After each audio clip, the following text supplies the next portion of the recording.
16 দিন জিজ্ঞাসাবাদের পর সিবিআইয়ের হাতে গ্রেফতার আরজি করের প্রাক্তন অধ্যক্ষ সন্দীপ ঘোষ। সোমবার রাতে গ্রেফতার করা হয় সন্দীপকে। তার কিছুক্ষণ পর গ্রেফতার করা হয় সুমন হাজরা, বিপ্লব সিংহ এবং আফসার আলীকে। গ্রেফতারের পর সোমবার রাতেই তড়িঘড়ি স্বাস্থ্য পরীক্ষা করা হয় সন্দীপ ঘোষের। মঙ্গলবার 4 জনকে তোলা হবে আদালতে। আরজি কর হাসপাতালে গত 9ই আগস্ট এক ডিউটিরত মহিলা চিকিৎসককে ধর্ষণ এবং খুনের ঘটনায় কলকাতা পুলিশ তদন্ত শুরু করার দিন কয়েকের মধ্যেই তদন্ত ভার নেয় সিবিআই। 16ই আগস্ট থেকে টানা 15 দিন কেন্দ্রীয় তদন্তকারী সংস্থার জেরার মুখোমুখি হতে হয়েছে সন্দীপকে। সোমবার সিজিও কমপ্লেক্স থেকে সন্দীপকে নিয়ে যাওয়া হয় নিজাম প্যালেসের অফিসে। সেখান থেকেই গ্রেফতার করা হয় আরজি কর হাসপাতালের প্রাক্তন অধ্যক্ষকে। সন্দীপ ঘোষ ছাড়াও গ্রেফতার হয়েছেন আফসার আলী, সুমন হাজরা এবং বিপ্লব সিংহ। এদের মধ্যে আফসার হলেন সন্দীপের নিরাপত্তা রক্ষী। অন্যদিকে সুমন এবং বিপ্লব সিংহ ভেন্ডার হিসেবে পরিচিত।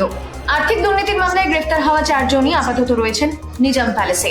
মঙ্গলবার তাদের আদালতে পেশ করা হবে। প্রসঙ্গত, আরজি করের ঘটনার জেরে প্রাক্তন অধ্যক্ষ সন্দীপ ঘোষকে সাসপেন্ড করেছে ইন্ডিয়ান মেডিকেল অ্যাসোসিয়েশন। ঘটনার এতদিন পরেও রাজ্যের স্বাস্থ্য ভবন কেন তাকে সাসপেন্ড করছে না, সেই নিয়ে তীব্র ক্ষোভ তৈরি হয়েছে আন্দোলনকারী জুনিয়র ডাক্তারদের মধ্যে।